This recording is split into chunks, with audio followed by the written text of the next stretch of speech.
Guys அஸ்ஸலாமு அலைக்கும், welcome to தஹாஸ் kitchen. இன்றைக்கி தஹாஸ் கிச்சனில் என்ன செய்ய போகிறோன்னா மட்டன் மூளை தான் செய்ய போகிறோம். வாங்க எப்படி செய்கிறது பார்க்கலாம்.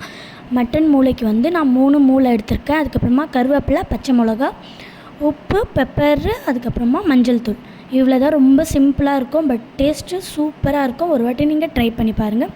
ஃபஸ்ட்டு ஒரு கடையில் எண்ணெயை போட்டு அதுக்கப்புறமா இந்த கருவேப்பிலையும் பச்சை மிளகா, அப்புறமா இந்த மூளை எடுத்து வச்சுருக்கோம் இல்லையா, இதெல்லாம் இதில் போட்டு நல்லா மிக்ஸ் பண்ணணும்.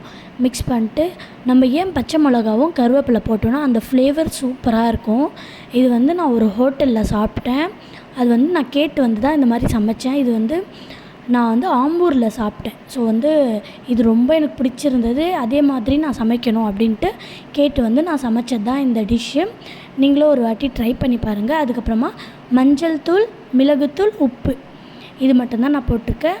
இந்த மாதிரி எண்ணெய்லாம் மேலே வந்துடும். ஒரு மாதிரியாக நுரையாக வரும் இந்த தண்ணியெல்லாம் போயிட்ட பிறகு. அதுக்கப்புறமா நீங்கள் ஆஃப் பண்ணிவிடுங்க. இப்போ ரெடி ஆகிடுச்சு. 5 நிமிஷத்தில் ரெடி ஆகிடும். தாஹாஸ் கிச்சனுக்கு லைக் பண்ணுங்கள், கமெண்ட் பண்ணுங்கள், ஷேர் பண்ணுங்கள், சப்ஸ்கிரைப் பண்ணுங்கள். அஸ்ஸலாமு அலைக்கும்.